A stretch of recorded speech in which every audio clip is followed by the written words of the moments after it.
एक अच्छी शुरुआत का मतलब ये नहीं कि आप सफल हो गए। एक अच्छी शुरुआत का मतलब ये नहीं कि आप सफल हो गए। ठीक इसी तरह बुरी शुरुआत का ये मतलब नहीं कि आप असफल हो गए। मतलब आप सडनली किसी चीज में सक्सेस हो जाएं और सडनली किसी चीज में आप फेल हो जाएं तो ये मत सोचिए कि आप असफल हो गए या अचानक से आपको सक्सेस मिले। आप अपने मेहनत को लगातार एक शेप में उसको कंस्ट्रक्ट करते रहिए और एक नया शेप दीजिए। दुनिया की बातों को गोली मारिए, ठीक है। तो आज का ये रेहानी सर ने क्या खूब कहा है, ये बोले हैं, एक अच्छी शुरुआत का मतलब ये नहीं कि आप सफल हो गए। दूसरी तरफ ठीक इसी प्रकार ये रहा कि बुरी शुरुआत का मतलब ये नहीं कि आप असफल हो गए। तो सफलता और असफलता में ना एक बहुत बड़ा गैप है जो हम लोगों को अच्छे से मेंटेन करके चलना चाहिए। किसी भी चीज में फ्रस्ट्रेट होने की कोई जरूरत नहीं है। बस बी कंटिन्यू, अच्छे से रहिए, अपने एम पर हमेशा डटे रहिए और सफलता आपको मिलेगी। वो बहुत सारा, यार आई एम बहुत अच्छे मोटिवेटर हैं भी नहीं, सॉरी टू से, ठीक है। Once again welcome to our YouTube channel Rehani physics. आपका प्यारा सा क्यूटी पाई जो भी कह लीजिए, ठीक है। हम लोग वेब के साथ कनेक्ट थे और फिर से हम डेली आते हैं और डेली एक बात आपको बताकर जाते हैं, व्हाट इज वेब। ताकि आपको सब्जी लेने जाइए कहीं बाजार में तो 2 केजी गोभी के जगह पर बुला दे, भैया वेब क्या है, तो वेब का डिफिनेशन आपसे बोला जाए। मतलब कि दिमाग में एकदम वेब भर देना चाह रहे हैं, इसीलिए फर्स्ट दिन खड़े होते हैं, हर दिन आपके लिए लेक्चर लेकर आते हैं और सबसे पहले what is wave. Wave is a disturbance. Wave एक कंपन है। ये देखिए, ये साउंड वेव कैसे प्रोड्यूस होता है, आज इसी पे काम होने वाला है। साउंड हमारा सॉलिड में भी फ्लो प्रोपागेट होता है, लिक्विड में भी होता है और गैस में भी होता है। तो आज का बेसिकली टॉपिक साउंड वेव से ही रिलेटेड है और इससे प्रीवियस वाला जो लेक्चर था तो हम लोग स्पीड ऑफ ट्रांसवर्स वेव, जो मेरा प्रीवियस लेक्चर था वो speed of transverse wave by string था। और आज का जो लेक्चर है वो speed of longitudinal wave. Speed of longitudinal wave.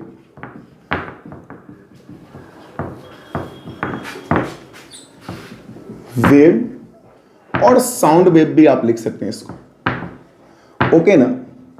Sound wave तो बेसिकली सबसे पहले साउंड होता क्या है, वेव क्या होता है, इन सारी चीजों से आप बिल्कुल अच्छे से परिचित हैं। Sound is a form of energy which carry one place to another place. हमारा जो साउंड है वो भी एक एनर्जी का फॉर्म है। हमारा वेव क्या है, एक डिस्टर्बेंस है। तो जनरली हम वेव के थ्रू आज साउंड वेव को एक्सप्लेन करने वाले हैं। और साउंड वेव ना लॉन्गिट्यूडनल वेव है। फिर से हम आपको ये बता दें, व्हाट इज ट्रांसवर्स वेव। याद कीजिए ट्रांसवर्स वेव। ट्रांसवर्स वेव में जो प्रोपागेशन हो वेव के डायरेक्शन में वो परपेंडिकुलर हो। आप स्ट्रिंग वाला ऐसे, जो ऐसे ऐसे वाइब्रेशन देख रहे हैं, परपेंडिकुलर हो रहा है। और वेव मेरा किधर चल रहा है, वेव चल रहा है ऐसे, वाइब्रेशन हो रहा है ऐसे, वेव चल रहा है ऐसे, वाइब्रेशन हो रहा है ऐसे। तो कौन सा वेव था हमारा, transverse wave.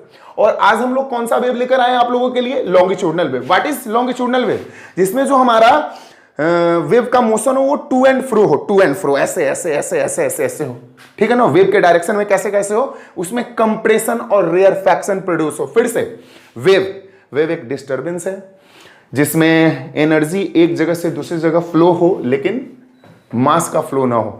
Type of wave, non mechanical, mechanical, ये सब चीज आपको आता है। बस मेन तो हमारा ट्रांसवर्स और लॉन्गिट्यूडनल। ट्रांसवर्स में क्या है कि पार्टिकल ऑफ मीडियम, जो मीडियम का पार्टिकल है वो वाइब्रेट करे परपेंडिकुलर डायरेक्शन में। वेव जिस डायरेक्शन में वेव चल रहा है ऐसे और परपेंडिकुलर डायरेक्शन में वाइब्रेशन हो रहा है, तो वो हमारा था ट्रांसवर्स। आज है लॉन्गिट्यूडनल, जिसमें वेव मोशन का जो वाइब्रेशन हो, जो मोशन हो, वो कैसा होना चाहिए, to and fro, back and forth होना चाहिए, जिस डायरेक्शन में हमारा वेव चल रहा था। तो हम जनरली आपको एक बात बताते हैं, जो स्पीड ऑफ लॉन्गिट्यूडनल वेव या साउंड वेव होता है, v इक्वल टू ये root under E by rho होता है। क्या होता है, v equal to root under E by rho, where v लिखने की जरूरत है नहीं, v इज द वेलोसिटी या स्पीड ऑफ लॉन्गिट्यूडनल वेव या sound wave. E equal to modulus of elasticity, इससे आप परिचित हैं, आप मॉडुलस ऑफ इलास्टिसिटी, ये आप पढ़े हुएगा 11th के सेकंड वॉल्यूम का फर्स्ट चैप्टर। और वैसे एनसीईआरटी के हिसाब से देखें तो ये 9th चैप्टर था। टॉपिक्स का नाम था mechanical property of solid, Young modulus, bulk modulus इसी से आया था, ये इसका टाइप था मॉडुलस ऑफ इलास्टिसिटी का।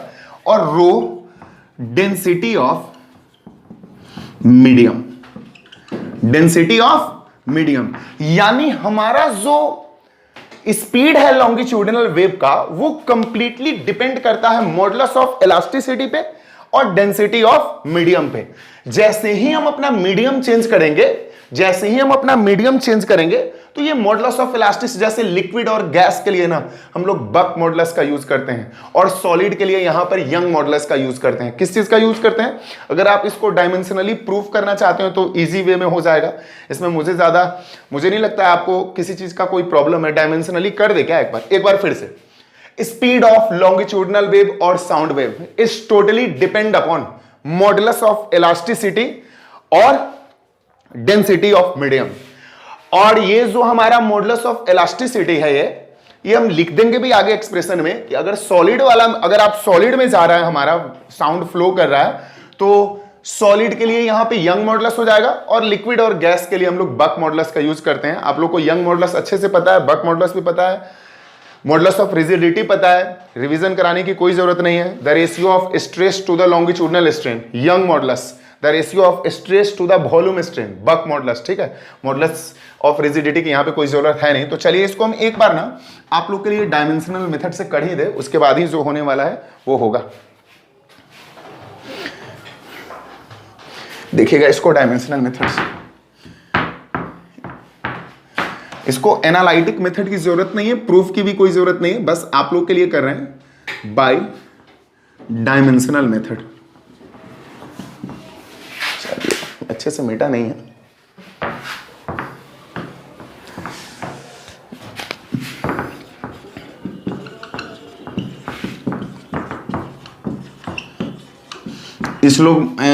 इसमें आप लोगों को महारत हासिल है। भी डिपेंड करता है मॉडुलस ऑफ इलास्टिसिटी पे और डेंसिटी पे। भी इसका पावर ए, इसका पावर बी, डायरेक्टली प्रोपोर्शनल हटा के कांस्टेंट के, ई का पावर ए और रो का पावर बी। ओके ना। चलिए भी का हो गया m0 l t का पावर -1, वेलोसिटी का डायमेंशन l t का पावर -1, के का कुछ नहीं होने वाला है। मॉडुलस ऑफ इलास्टिसिटी का आपको बहुत से अच्छे से पता है। Stress by longitudinal strain, strain का तो कुछ होता नहीं है, स्ट्रेस का होता है force by area, ml t के पावर -2 बाई l स्क्वायर। यानी कि अगर आप उसको सॉल्व करके इसका मॉडुलस ऑफ इलास्टिसिटी का डायमेंशन ml का पावर -1 t का power -2। Okay. Density mass by volume ml का पावर -3 का पावर b। ओके। चलिए ये बहुत प्यारा, और इसमें तो कुछ है भी नहीं, ऐसे ही कर रहे हैं हम। m लेने से कोई फायदा है नहीं, हम l ले रहे हैं। इधर l का पावर 1 और इधर l का पावर हो जाएगा आपका -a -3b, कैंसिल।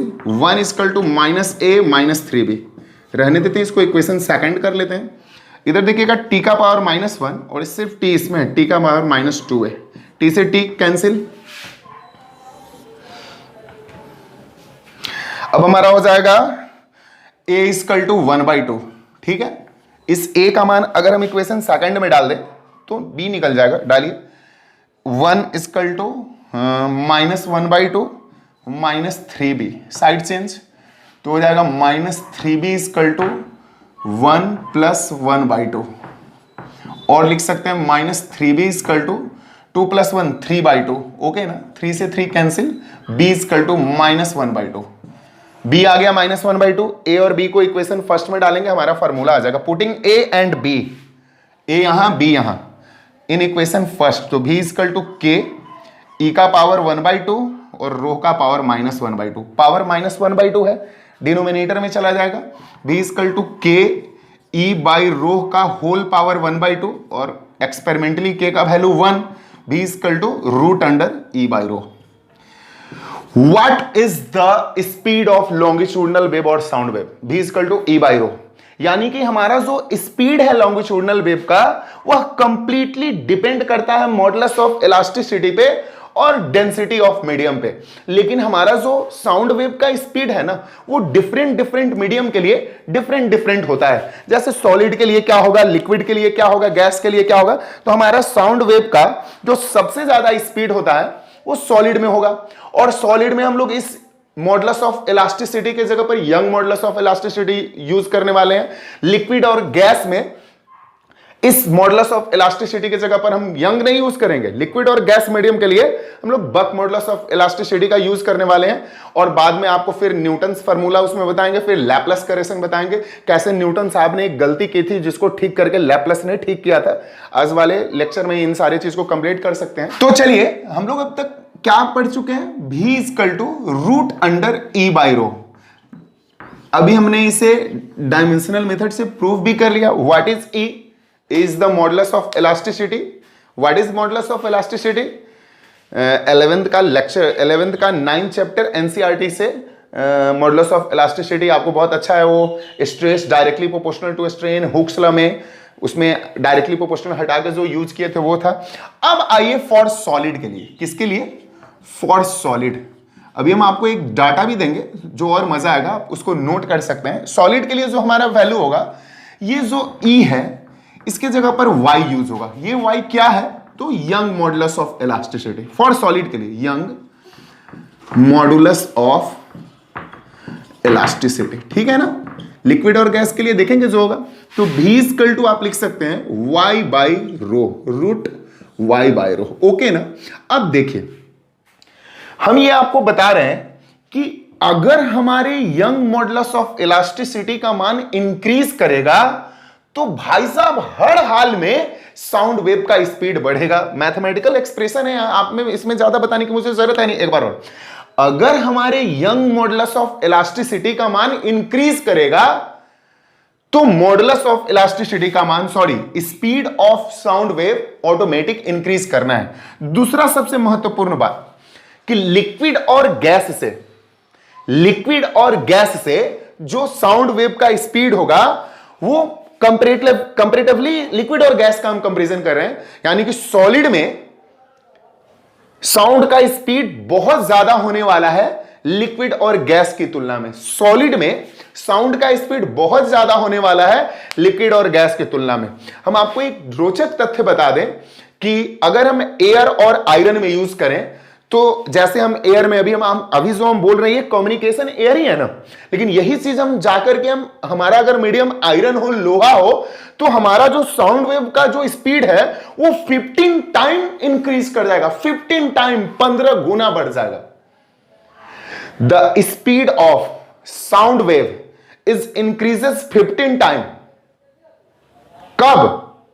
जब हमारा मीडियम क्या हो, आप इसको नोट कर सकते हैं कि 15 time increases in iron medium, in solid, bracket में आप आयरन, लेकिन सॉलिड में सिर्फ आयरन, लोहा के लिए हम बोल रहे हैं, बाकी अल्युमिनियम ये सब के लिए डिफरेंट होने वाला है। अल्युमिनियम में speed of sound wave different होगा, लेकिन एयर के कंपैरिजन में जो साउंड वेव का स्पीड होगा वो 15 टाइम्स बढ़ जाएगा। कितना टाइम्स बढ़ जाएगा? 15 टाइम्स। किसके लिए?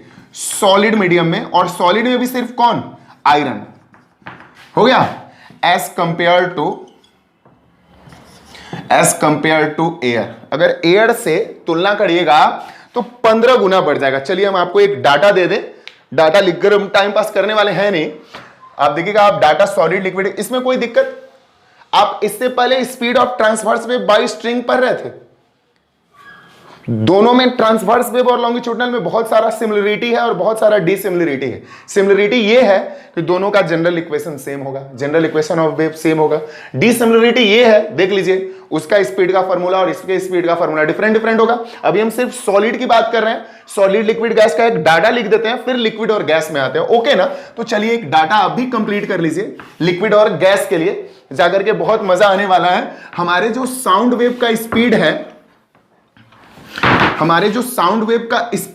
वो 15 टाइम्स इंक्रीज कर जाएगा एज कंपेयर टू एयर, जब सॉलिड मीडियम में क्या हो? आयरन हो। अल्युमिनियम की बात हम नहीं कर रहे हैं, ठीक है, अल्युमिनियम में होगा। अल्युमिनियम में भी साउंड का स्पीड एयर के कंपैरिजन में ज्यादा होने वाला है, लेकिन सबसे ज्यादा कहां होने वाला है?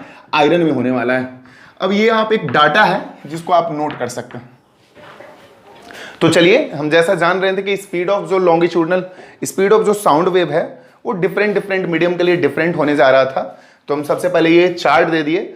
फॉर्मूला था v equal to root under E rho, E by rho, और ई की जगह पर सॉलिड के लिए हम लोग यंग मॉडुलस यूज करने वाले हैं। अगर हमारा मीडियम सॉलिड रहा तो इस साइड हम मीडियम को रिप्रेजेंट किए और इस साइड ना हम लोग स्पीड है जो मीटर पर सेकंड में, जैसे अल्युमिनियम है, एक बार हम आपको बता दें अल्युमिनियम का स्पीड 6420 मीटर पर सेकंड। अल्युमिनियम का स्पीड, अरे नहीं, अल्युमिनियम में साउंड का स्पीड, अल्युमिनियम में जो साउंड का स्पीड होगा वो कितने की स्पीड से हमारा साउंड चलेगा, 6420 मीटर पर सेकंड की स्पीड से। स्टील में 5941 मीटर पर सेकंड, कॉपर में 3560 मीटर पर सेकंड, लेड में 1960 मीटर पर सेकंड से। अब ये सॉलिड के लिए सम डाटा है जो इंपॉर्टेंट है वो दिया है, ऐसा नहीं है कि सिर्फ इतना ही है, बहुत सारी चीजें, लेकिन जो आपको जरूरी पड़ने वाला, जो यूज होने वाला है उसको हम रिप्रेजेंट किए। वैसे तो सारे चीज में क्या हमारा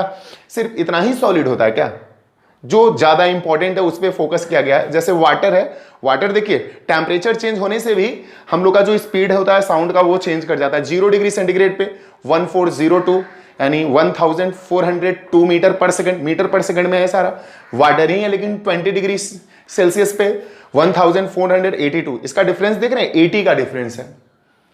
अगर टेम्परेचर 0 डिग्री था तो उसमें कम था, लेकिन जैसे ही हम टेम्परेचर को इंक्रीज कर दिए और 80 डिग्री और बढ़ा दिया तो देख लीजिए, सॉरी 20 डिग्री सेंटीग्रेड और इंक्रीज कर दिया तो हमारा स्पीड जो है साउंड का लिक्विड में 80 मीटर पर सेकंड और इंक्रीज कर गया और टोटल हो गया 1482 मीटर पर सेकंड। सी वाटर हमारे समुद्र में 15, वो थोड़ा सा खाड़ा होता है, समझते हैं आप समुद्र के प्रॉपर्टी को और नॉर्मल वाटर को। समुद्री जल में हमारा 1522 मीटर पर सेकंड, लिक्विड हीलियम में 4 केल्विन पे 211 मीटर पर सेकंड। और हमारे आइए अब गैसियस मीडियम में आते हैं। गैसियस के लिए ये सॉलिड का डाटा, ये लिक्विड का डाटा, जो इंपॉर्टेंट है वही रिप्रेजेंट कराया गया है, ठीक है ना। एयर, मर जाए, अरे समझ में आ रहा है, बोलिए मर जाए, यही सुनना था ना आपको। हम बिल्कुल नहीं मरने वाले हैं, अभी हम बहुत लंबा चलेंगे। जब तक है जान मैं नाचूंगी, सॉरी मैं पढ़ाऊंगा, वो गाना वाला लाइन था। एयर 0 डिग्री सेंटीग्रेड पे 311 मीटर पर सेकंड। एयर 20 डिग्री सेंटीग्रेड पे देखिए जैसे ही टेम्परेचर राइज कर रहा है, ये डाटा इसलिए है, 344 मीटर पर सेकंड। हीलियम 20 डिग्री सेंटीग्रेड पे 999, थोड़ी सी जगह की कमी इसीलिए, हीलियम 20 डिग्री सेंटीग्रेड पे 999 मीटर पर सेकंड। हाइड्रोजन 20 डिग्री सेंटीग्रेड पे 1330 मीटर पर सेकंड। ये डाटा आप नोट कीजिए। तब हम आते हैं, ये किस चीज के लिए था, ये सॉलिड लिक्विड गैस के लिए, लेकिन हम सिर्फ आपको पढ़ाए हैं क्या, सिर्फ सॉलिड। और in case of liquid and gas, in case of liquid and gas, liquid and gas, okay ना। भी इक्वल टू आपका क्या था, root under Y by rho, और लिक्विड और गैस के लिए वाई की जगह पर हम लोग यूज करेंगे बी, बक मॉडुलस। क्या यूज करेंगे, bulk modulus of elasticity, bulk modulus of elasticity, ठीक है ना। और भी इक्वल टू अब हमारा हो जाएगा root under B by rho. v equal to v बराबर velocity of sound wave equal to root under b by rho. b what is b, bulk modulus of elasticity. What is b, bulk modulus of elasticity. इन data को आप complete कीजिए, फिर आते हैं थोड़ा सा न्यूटन साहब के फॉर्मूला में और लैप्लेस करेक्शन में। तो हमने डाटा नोट कर लिया, लिक्विड के लिए हो गया, गैस के लिए हो गया, लेकिन एक बीच में न्यूटन साहब भी यहां पे अपना कुछ देना चाह रहे थे, जो आप लोग के सामने टॉपिक्स भी है, Newton formula for the velocity of sound in air. अब एक वेलोसिटी ऑफ साउंड एयर के लिए, सिर्फ एयर के लिए न्यूटन साहब ने बताया कि पहले से हम लोग जानते हैं v equal to B by rho root under B by rho, ये हमारे पास है। लेकिन न्यूटन साहब का ये मानना था, न्यूटन साहब का क्या मानना था हम आपको बता रहे हैं। देखिए अगर हम आपसे पूछें कि हमारा जो ये साउंड वेव है वो कौन सा वेव है, तो साउंड वेव एक लॉन्गिट्यूडनल वेव है। लॉन्गिट्यूडनल वेव मतलब स्प्रिंग को देखिए, स्प्रिंग में क्या होता है, या तो कंप्रेशन होता है या रेयरफैक्शन होता है। तो हम अगर आपसे पूछे ड्यूरिंग कंप्रेशन एंड रेयरफैक्शन, जो कंप्रेस कर रहे थे यार, स्प्रिंग को देख लीजिए, ऐसे घींच दिए छोड़ दिए, तो वो जो है वो हम आपको स्प्रिंग के मीडियम से, स्प्रिंग से ना हम आपको साउंड वेव को एक्सप्लेन कर रहे हैं कि जहां भी लॉन्गिट्यूडनल वेव है वहां पे compression rarefaction to and fro back and forth पक्का होने वाला है। तो जनरली लोगों का यह मानना है कि जिस समय कंप्रेशन और रेयरफैक्शन स्प्रिंग में या हमारी लॉन्गिट्यूडनल वेव में हो रहा था, क्या उस समय मीडियम में हीट जनरेट हो रहा था क्या? नहीं, बिल्कुल नहीं हो रहा था। लेकिन न्यूटन साहब का यह कहना था, according to Newton, according to Rehani sir नहीं, during compression and rarefaction, according to Newton during compression and rarefaction, जैसे ही हम कंप्रेशन एंड रेयरफैक्शन करते हैं, temperature of medium is change, हमारा पक्का टेम्परेचर ऑफ मीडियम चेंज करेगा। और जैसे ही टेम्परेचर ऑफ मीडियम चेंज करेगा यार, ऑफ कोर्स साउंड का जो स्पीड होगा, वो लॉन्गिट्यूडनल वेव का जो स्पीड होगा वो भी बदलेगा। यानी कि कंप्रेशन में, ये न्यूटन साहब कह रहे थे, ड्यूरिंग कंप्रेशन एंड रेयरफैक्शन, तो चलिए हमारा जो लॉन्गिट्यूडनल वेव था यानी साउंड वेव था, सॉलिड के लिए जान गए, लिक्विड के लिए जान गए, गैस के लिए जान गए। किस किस चीज के लिए जान गए? सॉलिड के लिए जान गए, लिक्विड के लिए जान गए, गैस के लिए जान गए। लेकिन हमारे जो न्यूटन साहब थे, उन्होंने बीच में अपना पैर जमाया और कुछ कहना चाहा एयर के लिए। किसके लिए? लिक्विड और गैस के लिए उन्होंने नहीं कहा। तो हम स्पेशली इसका एक टॉपिक्स ही बना देते हैं। टॉपिक्स है Newton formula for velocity of sound in air. हमारा जो टॉपिक्स होगा, Newton formula for velocity of sound in air. Newton साहब ने क्या कहा देखिएगा। अच्छा, एक बात हम आपसे पूछें, अगर हम जनरली आपसे पूछें कि अगर कंप्रेशन और रेयरफैक्शन होगा, फिर से देखिए आप बाबू, पहले वेव समझिए, वेव समझ के सारा दुख खत्म हो जाएगा। अभी भी हम खड़े होकर ये दावे के साथ कह सकते हैं कि बहुत बच्चा कंफ्यूज है लॉन्गिट्यूडनल और ट्रांसवर्स में। ट्रांसवर्स मतलब उसका जो प्रोपागेशन का डायरेक्शन हो परपेंडिकुलर, किधर? जिस डायरेक्शन में मेरा वेव चल रहा था। स्ट्रिंग प्रोड्यूस करता है जो ऐसे, याद है ना, ऐसे ऐसे मेरा वाइब्रेशन परपेंडिकुलर हो रहा था, वेव ऐसे चल रहा था। What is longitudinal wave? Transverse, फिर से ट्रांसवर्स में प्रोपागेशन परपेंडिकुलर हो, वेव मोशन के डायरेक्शन में। What is longitudinal wave? हमारा जो प्रोपागेशन हो बैक एंड फोर्थ हो, टू एंड फ्रो हो, कंप्रेशन रेयरफैक्शन हो, ऐसे ऐसे ऐसे ऐसे करके। स्प्रिंग वाला एग्जांपल समझिए। तो हम आपसे पूछ रहे हैं, अगर लॉन्गिट्यूडनल वेव में कंप्रेशन और रेयरफैक्शन जो प्रोड्यूस हो रहा है, अगर लॉन्गिट्यूडनल वेव में कंप्रेशन और रेयरफैक्शन जो प्रोड्यूस हो रहा है, तो क्या हिट प्रोड्यूस हो रहा है? हो रहा है। देखिए न्यूटन साहब क्या करते हैं। अकॉर्डिंग टू हमारा जो पहले फॉर्मूला था लिक्विड और गैस के लिए भी यही था, B equal to root under B by rho. B लिख चुके हैं, bulk modulus of elasticity, rho density of medium, ठीक है ना। अब हम आते हैं थोड़ा सा टेम्परेचर वाला कंसेप्ट देख लेते हैं। अकॉर्डिंग टू न्यूटन के अनुसार, ड्यूरिंग, समय बचाने के लिए लिख दिए, ड्यूरिंग कंप्रेशन और रेयरफैक्शन, कंप्रेशन और रेयरफैक्शन में जो कंप्रेशन हो रहा था, जो हम स्प्रिंग को दबा रहे थे, स्प्रिंग से समझा रहे हैं, मेन मेरा उद्देश्य साउंड वेव को एक्सप्लेन करना है, ठीक है ना। जो कंप्रेशन हुआ and rarefaction, temperature of medium is change. जब भी हमारे लॉन्गिट्यूडनल वेव में कंप्रेशन और रेयरफैक्शन होगा, तो हमारा पक्का ना टेम्परेचर चेंज करेगा। आगे क्या कहते हैं? That is when compression is produce, जब कंप्रेशन हुआ है, then temperature of medium is increases, तो मीडियम का तापमान बढ़ेगा। जब भी कंप्रेशन होगा, जब भी लॉन्गिट्यूडनल वे में compress, rarefaction, compression rarefaction, compression ऐसे ही चल रहा है, कंप्रेशन रेयरफैक्शन, कंप्रेशन रेयरफैक्शन ऐसे चल रहा है। तो लॉन्गिट्यूडनल वेव में जब भी कंप्रेशन होगा, तो क्या कर रहे हैं? लॉन्गिट्यूडनल, देखिए, when compression is produce, then temperature of medium is also increases, यानी पक्का मीडियम का टेम्परेचर इंक्रीज करेगा एंड हीट प्रोड्यूस इमीडिएटली, और तुरंत उसमें हीट प्रोड्यूस हो जाएगा।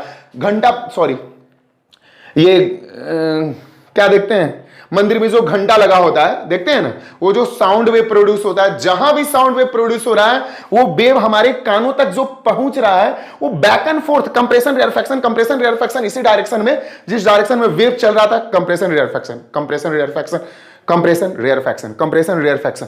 तो जिस दौरान हमारे वेव का कंप्रेशन, मीडियम एयर है कि नहीं, साउंड में हो रहा है, सॉलिड में हो रहा है, तो सॉलिड में मीडियम एयर है कि नहीं, लेकिन सॉलिड का तो बात हम कर नहीं रहे हैं। हमारा sound wave solid, liquid, gas तीनों मीडियम में प्रोपागेट करता है। जहां मीडियम नहीं होगा, वहां साउंड वेव बिल्कुल प्रोपागेट नहीं करने वाला है। यानी साउंड वेव को प्रोपागेट करने के लिए हर हाल में मीडियम चाहिए। तो न्यूटन साहब आपको बोल रहे हैं, देखिए, साउंड वेव जो सॉलिड में होता है, वहां भी कंप्रेशन रेयरफैक्शन होता है, लिक्विड में जो प्रोपागेट करता है, वहां भी कंप्रेशन रेयरफैक्शन प्रोड्यूस होता है, और गैसेस मीडियम में जो प्रोड्यूस होता है, वहां भी कंप्रेशन और रेयरफैक्शन होता है। लेकिन हम अभी किसकी बात कर रहे हैं? एयर का। तो यहां पे जो एयर का मीडियम है, आपकी कानों तक जा रहा है, तो यहां पे compression rarefaction, compression rarefaction, compression rarefaction. Okay, तो अकॉर्डिंग टू न्यूटन, एक बार पूरा देखिएगा, ड्यूरिंग कंप्रेशन और रेयरफैक्शन, कंप्रेशन और रेयरफेक्शन के दौरान temperature of medium is change. यहां पर का जो मीडियम है एयर, उसका पक्का टेम्परेचर चेंज करेगा। व्हेन कंप्रेशन इज प्रोड्यूस, जब कंप्रेशन प्रोड्यूस हुआ, then temperature of medium is increases, पक्का मीडियम का टेम्परेचर, जैसे ही कंप्रेशन हुआ तो यहां पे जो मीडियम एयर है, टेम्परेचर इज प्रोड्यूस, ठीक है ना। When compression is produce, temperature of medium is increases. हम आपसे पूछ रहे हैं टेम्परेचर कैसे इंक्रीज करेगा? हीट के घटने से, यानी पक्का हीट बढ़ा है। हीट क्या किया है? बढ़ा है। तो वही बोल रहे हैं, during compression temperature of medium is produce, temperature of medium is increases and heat produce immediately. Newton साहब कह रहे हैं टेम्परेचर मीडियम का बढ़ेगा और तुरंत, इमीडिएटली, तुरंत प्रोड्यूस होगा। दस when sound travel in air, अतः जब साउंड ट्रेवल कर रहा था एयर में, कंडीशन आर आइसोथर्मल, यानी पक्का जो हमारा कंडीशन था वो आइसोथर्मल था। क्या था? हमारा जो कंडीशन था वो आइसोथर्मल था। आइसोथर्मल आपको अच्छे से पता क्या है, एक बार और देख लीजिए, that is pressure and volume of air change. Condition are isothermal and pressure and volume are change. हो गया, pressure and volume of air are change. जो वॉल्यूम का प्रेशर है और वॉल्यूम वो तो चेंज किया, बट टेम्परेचर रिमेन कांस्टेंट। लेकिन हमारा टेम्परेचर रिमेन कांस्टेंट है। अब तो आप कंफ्यूज कर गए, दो बात आपके माइंड में आ गया। अभी बोले हैं कि जैसे ही कंप्रेशन होगा मीडियम का टेम्परेचर बढ़ेगा, और मीडियम का टेम्परेचर बढ़ेगा, हीट प्रोड्यूस इमीडिएटली, और तुरंत मीडियम में हीट प्रोड्यूस होगा। और अभी हम करें, और उस समय जो हमारा कंडीशन होगा, when sound travel in air, जिससे हमारा साउंड एयर में ट्रेवल कर रहा था, लिक्विड और गैस में नहीं। When sound travel in air, condition are isothermal, और साउंड जिस समय एयर में ट्रेवल कर रहा था तो कंडीशन आइसोथर्मल था, यानी हमारा प्रेशर और वॉल्यूम एयर का तो चेंज कर गया, लेकिन टेम्परेचर कांस्टेंट। कहां गया वो हीट? जो हीट प्रोड्यूस हुआ है कंप्रेशन के कारण, वो कहां गया? तो हम आपको बता दें, वो हीट सराउंडिंग में चला गया। कहां चला गया? वो हीट, जैसे ही हीट प्रोड्यूस हुआ वो हीट सराउंडिंग में चला गया, यानी टेम्परेचर हमारा रिमेन कांस्टेंट। लेकिन वो करके क्या गया है? जैसे ही वो आया, प्रेशर और वॉल्यूम को चेंज किया, और हमारा जो हीट उस मीडियम में प्रोड्यूस हुआ था एयर में, वो कहां चला गया? सराउंडिंग में। और करके क्या चला गया? तो करके चला गया, प्रेशर और वॉल्यूम को चेंज कर दिया, लेकिन फिर से वो जो हीट आया था वो चला गया सराउंडिंग में, टेम्परेचर रिमेन कांस्टेंट।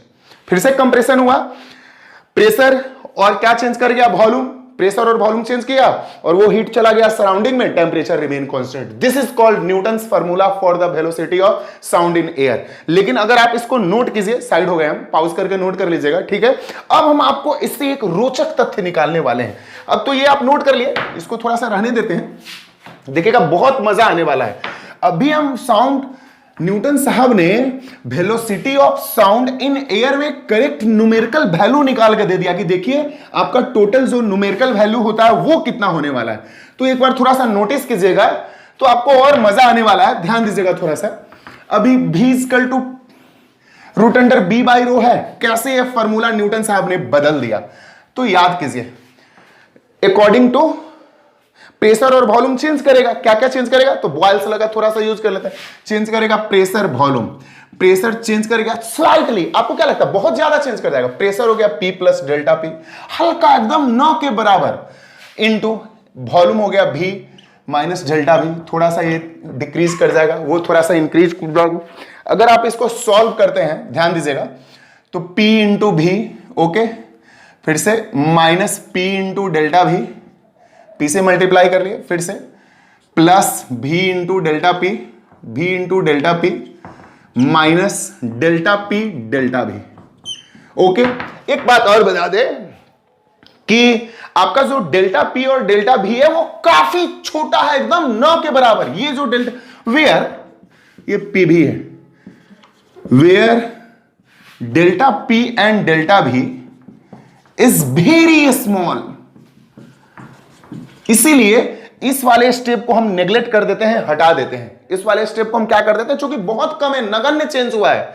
तो और हम लिख सकते हैं पी भी इक्वल टू पी भी माइनस पी डेल्टा भी। वो जो डिफिनेशन लिखे थे उसके नीचे आपको ये लिखना है, ठीक है ना। वो जो डिफिनेशन लिखे थे Newton's formula for the velocity of sound का, उसके नीचे लिखना है, ठीक है ना। प्लस क्या बच गया आपका, भी इंटू डेल्टा पी, पीवी से पीवी कैंसिल, और लिख सकते हैं side change P delta V equal to V into delta P। थोड़ा सा इसको और रीअरेंज कर दें, थोड़ा सा इसको और रीअरेंज कर दें तो P इक्वल टू, ध्यान दीजिएगा, P इक्वल टू लिख सकते हैं डेल्टा P, भी रहने देते हैं, डेल्टा P, ठीक है ना, इंटू डेल्टा V, ठीक है ना, ठीक है। और इसको रीअरेंज कर दें तो देखिएगा P equal to delta P और डेल्टा V बाई V। फिर से इसको आप ऊपर ले जाएगा, इसको देखिए P equal to delta P delta V by V और B इक्वल टू, भी वही होता है रफ में देखिएगा, bulk modulus equal to stress by volume strain, याद है, stress force by area, volume strain delta V by V, B equal to force by area pressure delta P delta V by V। तो क्या करेंगे हम कि इस B की जगह पर देख लीजिए ये, और P भी आपका आ रहा है delta P into delta V by V, तो क्या B की जगह पर P नहीं लिख सकते हैं?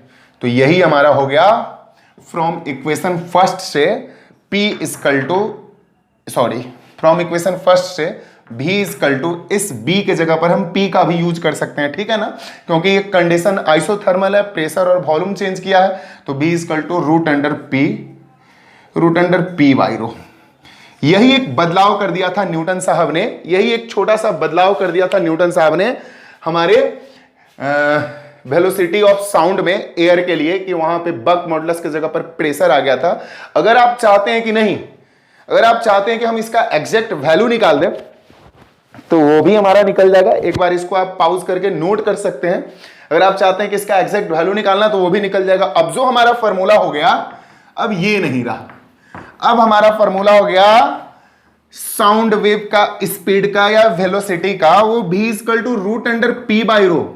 आप लोग क्या पढ़े हैं नहीं पढ़े हैं उससे मुझे कोई मतलब नहीं है, मुझे किसी से कोई कंपटीशन नहीं है। ये बिल्कुल थोड़ा सा किताब से अलग बनता है कि नहीं, जो बुक में है वो नहीं होना चाहिए, इसलिए आप ऑनलाइन नहीं आते हैं। ऑनलाइन का मतलब होता है कि भाई साहब आप फिल्म देखिए, पबजी खेलिए, ये क्या झूठ पूछ कर रेहानी सर को देख रहे हैं। अगर आप रेहानी सर को देख रहे हैं तो कुछ अलग देखिए, कुछ अनोखा देखिए, और पक्का आपको पर लेक्चर में कुछ अलग और अनोखा मिलने वाला है। अब जो हमारा हो गया P बाई रो, P क्या है? Pressure at STP, pressure at STP, और प्रेशर एट STP एयर का कितना होता है?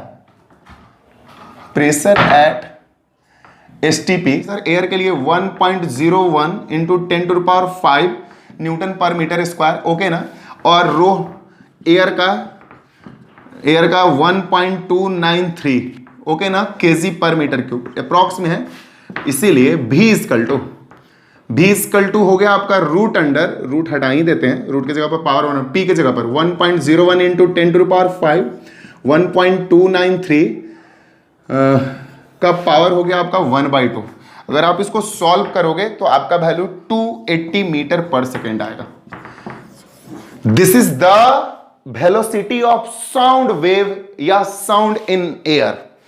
अब आप देखिए इसमें कुछ दिख रहा होगा, हमने आपको वैल्यू निकाल दिया 280 मीटर पर सेकेंड। डाटा में आपका जो वैल्यू लिखा था वो डिफरेंट था, डाटा में जो वैल्यू लिखा था वो क्या था? डिफरेंट था। तो डाटा में आप देखे थे कि हमारा जो वैल्यू था velocity of air 0 degree centigrade पे वो 331 मीटर पर सेकेंड था 0 डिग्री पे, और ज्यादा डिफरेंस नहीं था, 20 डिग्री पे 344 मीटर पर सेकेंड था। तो ये वैल्यू गलत है। न्यूटन साहब ने अपने तरफ से पूरा कोशिश किया, फार्मूला निकाला, लेकिन इन्होंने कुछ चीज को अधूरा छोड़ दिया। अब वो कौन सा चीज अधूरा छूट गया, तो अब हम आपको बता दें, न्यूटन साहब इसमें एक मिस्टेक कर गए थे। जो आपके एक वैज्ञानिक थे, फ्रेंच साइंटिस्ट थे लैप्लस साहब, उन्होंने 1816 में न्यूटन के इस थ्योरी को, वेलोसिटी ऑफ साउंड वेव को करेक्ट किया। तो पहले तो हमारा आज तक का लेक्चर ये हो गया। अगर आप चाहते हैं आज ही ये कंप्लीट करना तो सबसे पहले आप इसको नोट कर लीजिए, लेकिन इसमें एक ड्रॉबैक है, क्योंकि 280 मीटर पर सेकंड तो होता नहीं है, वास्तव में 311 से 344 तक होना चाहिए, और ये बहुत का डिफरेंट है। 280 और 311 में इतना डिफरेंस तो बनेगा नहीं। हमारा 0 से कम तो 311 होना चाहिए, ये 280 आ रहा है। जबकि हमारा टेम्परेचर कांस्टेंट है, वॉल्यूम प्रेशर चेंज कर रहा है। तो इसको ठीक करने के लिए एक नया टॉपिक आएगा, छोटा सा प्यारा सा लैप्लास करेक्शन, पहले आप इसको अपडेट कर लीजिए। ओके, तो जैसा मैंने आपको बताया कि ये फॉर्मूला लैप्लास साहब ने बोला कि नहीं ये फॉर्मूला रॉन्ग है बिकॉज आपका डाटा भी मैच नहीं कर रहा है।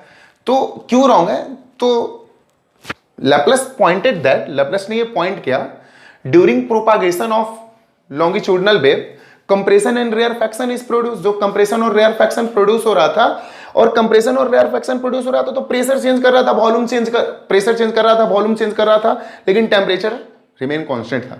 इनका ये कहना था कि जिस समय कंप्रेशन हो रहा है, लैप्लास साहब का कहना था, ध्यान दीजिएगा, जिस समय कंप्रेशन हो रहा है या रेयरफैक्शन हो रहा है उस समय पक्का टेम्परेचर चेंज कर रहा है।